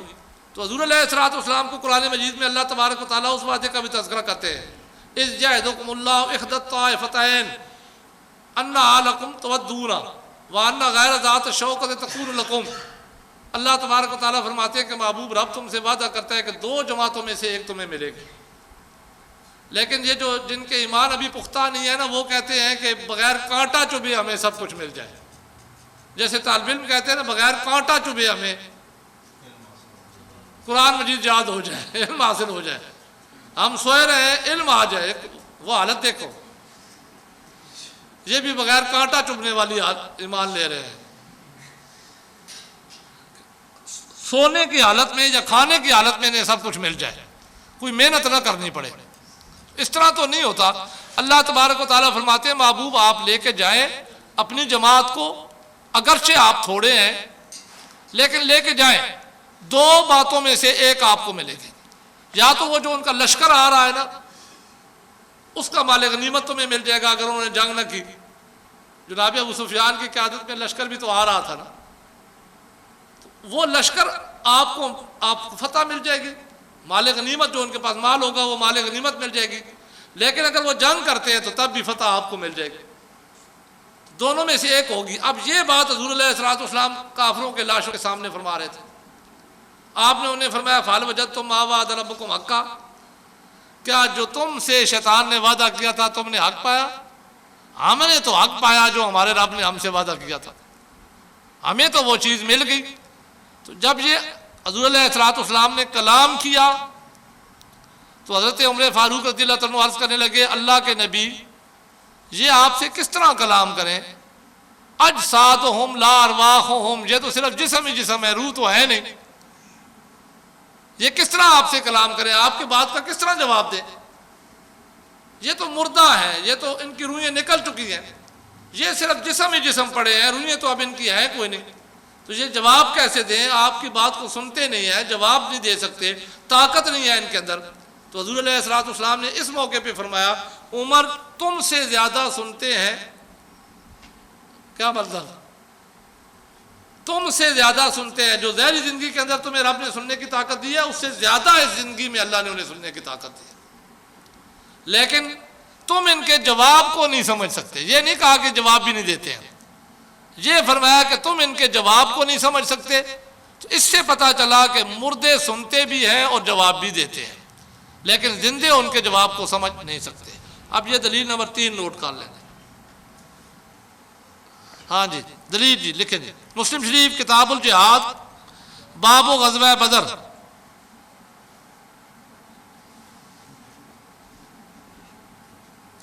غزوہ بدر کے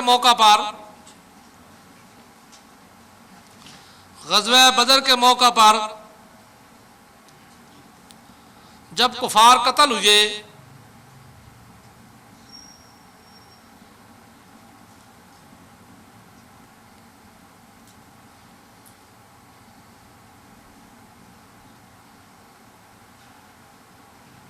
تو جنگ کے ختم ہونے کے بعد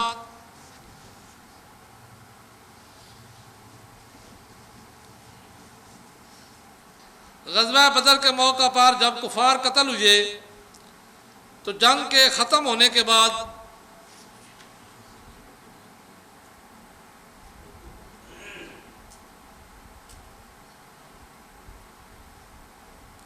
حضور علیہ الصلوۃ والسلام نے ان کی لاشوں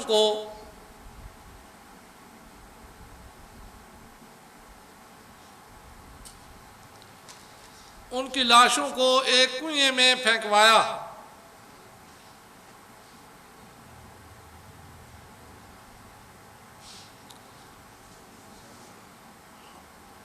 اور آپ کنویں کے پاس کھڑے ہو کر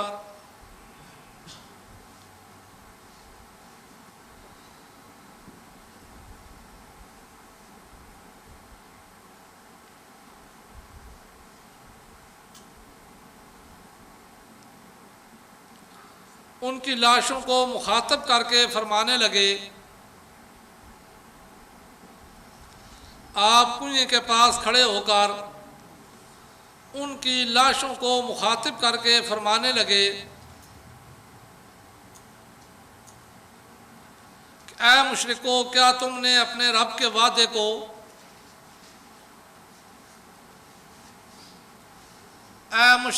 کیا تم نے اپنے رب کے وعدے کو سچا پایا؟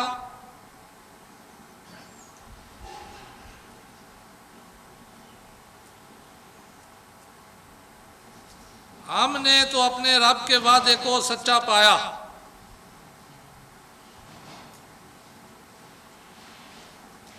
ہم نے اپنے رب کے وعدے کو سچا پایا.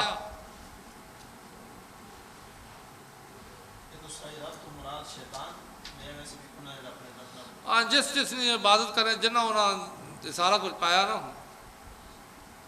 اصل تو شیطان ہی انہاں ابھارنے والا ہے نا. جڑا تساں غلط جس تساں دلے چ سارا کچھ پایا ہے اسی وعدے دوایا نا انہاں شیطان نے بھی یہ تھوڑے جہ نے ہن مہارت ختم ہوئے سنے.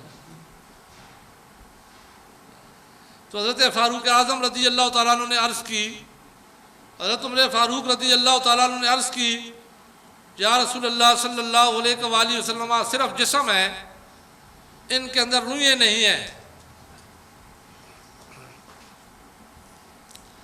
صرف جسم ہے، ان کے اندر روحیں نہیں ہیں.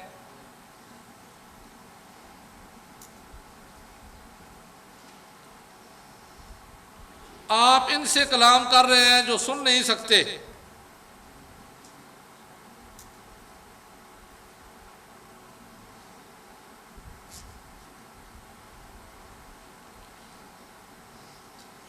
تو حضور علیہ الصلوۃ والسلام نے فرمایا، اے عمر، حضور علیہ الصلوۃ والسلام نے فرمایا، اے عمر، تم سے زیادہ سنتے ہیں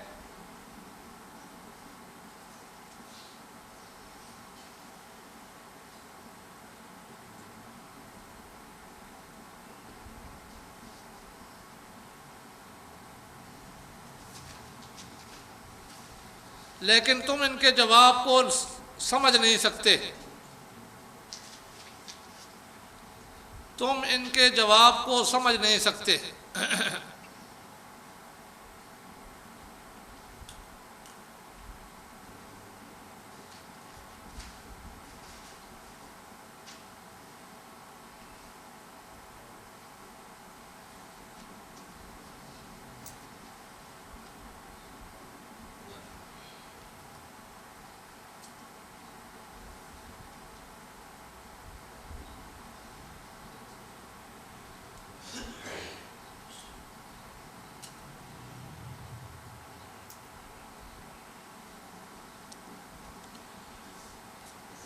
تین آیتیں اور تین حدیثیں ہو گئیں، تو اب حاصل کلام ہے۔ حاصل کلام یہ ہوا ان آیات قرآنیہ اور حدیث مبارکہ کے حوالے سے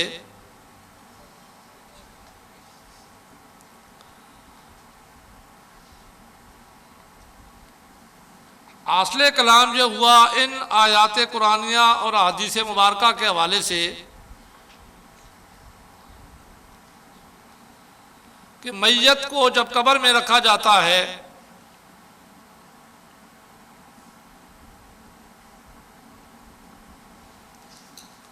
تو اللہ تبارک و تعالی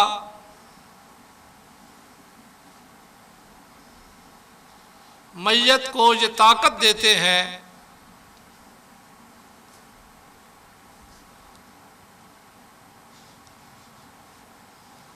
کہ وہ زندے کی پکار کو سنتا بھی ہے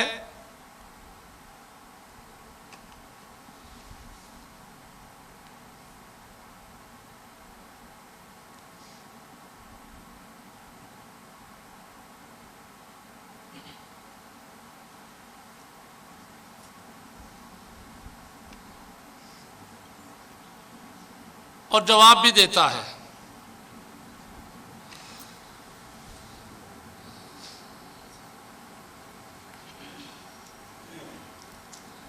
اس پر ایک ہی اعتراض ہوتا ہے جو بہت زیادہ ہے، وہ اعتراض لکھ لیں اس مسئلے پر اعتراض، پہلے اس کو سن لیں کہ یہاں پر ایک اعتراض ہوتا ہے انک لا تسمع الموتى ولا تسمع الصم الدعاء۔ یہ آیت کون سے پارے میں ہے؟ سورہ روم، نہیں، سورہ روم آیت پارہ نمبر 21 آیت نمبر ہے جی 52، آیت نمبر 52، اگلی نہیں، انک لا تسمع الموتى لکھا ہے، فانک لا تسمع الموتى ولا تسمع الصم الدعاء۔ یہ لکھے سوال قرآن مجید میں سورہ روم پارہ نمبر 21 آیت نمبر 52 میں ہے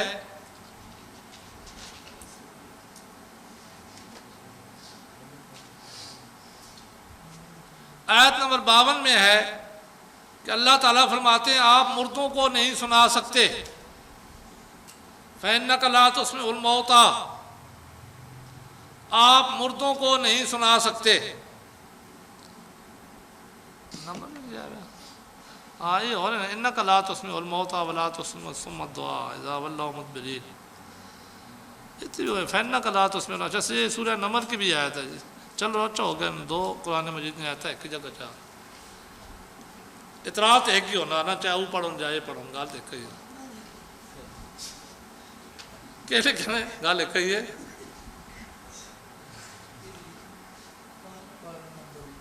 کیا لکھنے اللہ تبارک و تعالیٰ فرماتے ہیں اے محبوب آپ مردوں کو نہیں سنا سکتے، اے محبوب آپ مردوں کو نہیں سنا سکتے۔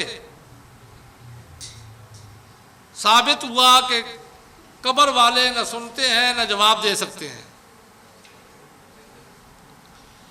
ثابت ہوا کہ قبر والے نہ سنتے ہیں نہ جواب دے سکتے ہیں۔ آپ اس کو سوال کو سمجھے اور جواب کو سمجھے، پھر اسی کے ساتھ جواب بھی لکھ لیں اپنے الفاظ میں۔ یہ دو آیتیں بن گئی، ایک تو سورہ نمل کی بھی ہے اور ایک سورہ روم کی ہے۔ دونوں آیتوں کا مفہوم ایک ہی ہے کہ جس کے اندر وہ اعتراض کرتے ہیں کہ ثابت ہوا کہ مردے سنتے نہیں ہیں، قبر والے سنتے نہیں ہیں، تو دونوں جگہ پہ قرآن مجید کی آیت میں پوری آیت جو ہے فَإِنَّكَ لَا تُسْمِعُ الْمَوْتَى وَلَا تُسْمِعُ الصُّمَّ الدُّعَاءَ إِذَا وَلَّوْا مُدْبِرِينَ۔ اللہ تبارک و تعالیٰ فرماتے ہیں کہ اے محبوب آپ مردوں کو نہیں سنا سکتے، تو یہاں مردے سے مراد وہ نہیں ہے جس کی روح نکل گئی ہو، یہ عرف کے لحاظ سے مردہ کہا گیا ہے۔ اس کے مراد کیا؟ وَلَا تُسْمِعُ الصُّمَّ الدُّعَاءَ، آپ نہیں سنا سکتے گونگے کو آواز، اِذَا وَلَّوْا مُدْبِرِينَ، جب وہ پیٹھ پھیر کر بھاگنے لگے۔ تو مردے تو پیٹھ پھیر کر بھاگ ہی نہیں سکتے، وہ تو چرپائی سے ہل بھی نہیں سکتے۔ تو یہاں آیت کا اگلا احساس سیاق و سباق سے بتاتا ہے کہ یہاں جس مردے کو کہا گیا ہے وہ دل کا مردہ ہے، جس کا دل مر گیا ہو اس کو کوئی بندہ ہدایت پر نہیں راستہ دکھا سکتا۔ تو یہاں مردہ نہیں ہے، قبر میں جانے والا نہیں ہے، بلکہ اس سے مراد دل مرا ہوا ہے، جس کا دل ایمان لانے پہ قائل نہ ہوتا ہو۔ جیسے پہلے ہی بندہ اپنے آپ کو، اپنے دل کو سیاہ کر لے تو پھر اس کے لیے کسی کو راستہ ہدایت اسے دکھانا یہ ممکن نہیں رہتا۔ جب اللہ تبارک و تعالیٰ اس کے دل میں ہدایت کا مادہ ہی نہ ڈالیں تو پھر بندہ اس کو ہدایت کا راستہ نہیں دکھا سکتا۔ تو یہاں قبر کی بات نہیں ہو رہی بلکہ مردے دل والے کی بات ہو رہی ہے، اور اللہ تبارک و تعالیٰ فرماتے ہیں اس طرح تو قرآن مجید میں اَنذَرْتَهُمْ أَمْ لَمْ تُنذِرْهُمْ لَا يُؤْمِنُونَ، آپ انہیں ڈرائیں یا نہ ڈرائیں وہ ایمان لانے والے نہیں۔ تو ثابت ہوا کہ بندہ تو ایمان لائے گا ہی کوئی نہیں، اس سے یہ ثابت کر دے۔ تو وہاں مراد یہ ہے کہ جن کے مقدر میں ایمان نہیں ہے آپ کو تبلیغ کا ثواب ہو جائے گا، وہ ان کے مقدر میں ایمان نہیں ہے لہٰذا وہ ایمان نہیں لائیں گے۔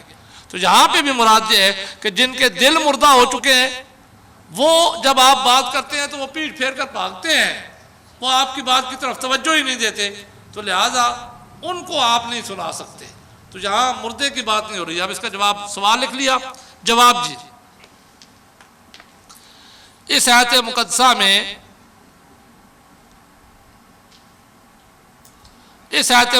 میں قبر والے کی بات نہیں ہو رہی،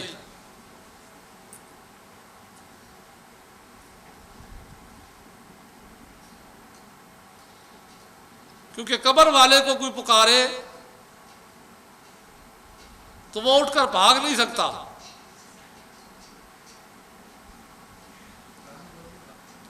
اور قرآن مجید کی آیت کے آخر میں تو یہ ہے اِذَا وَلَّوْا مُدْبِرِينَ،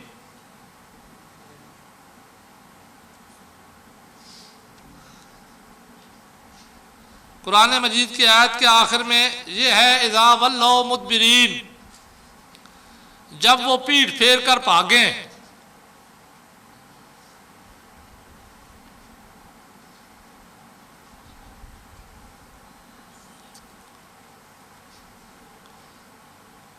تو ثابت ہوا کہ آیت کے اندر قبر والا مراد نہیں ہے بلکہ مردہ دل مراد ہے۔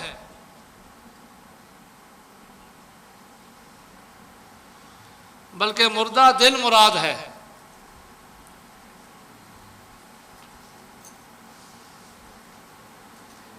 جڑا بندہ پہلے آن کے بھائی میں سیاح ہوتے کچھ نہیں پڑھنا تو بندہ کچھ بھی نہیں پڑھا سکتا، یہ مراد ہے تو قرآن مجید نے آیت میں۔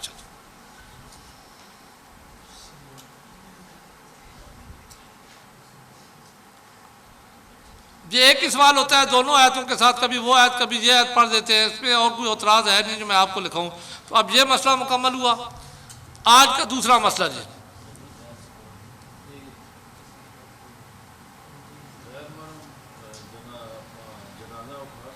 اٹھا سکتا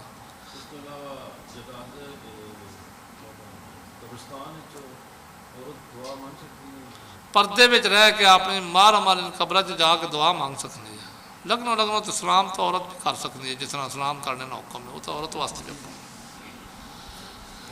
لیکن قبرستان میں جانا مستحب عمل ہے اور عورت کا پردہ واجب ہے۔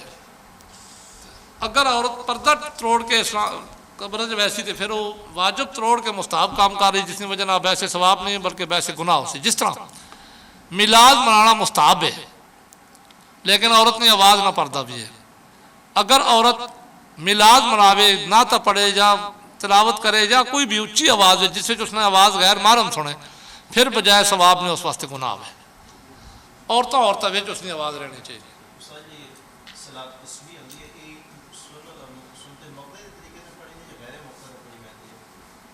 صلاۃ التسبیح غیر مقدر نہیں، مقدر لکھ کے پڑھی میں نے، عبد و رسول تک پڑھا میں نے، درمیانہ رکھا تھا۔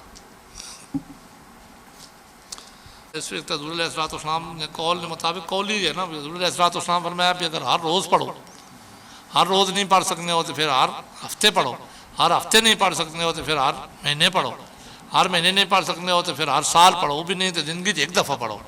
اسی جڑے لفظ آ کر بھی ہر روز اس سنت مقدس سے دلالت کر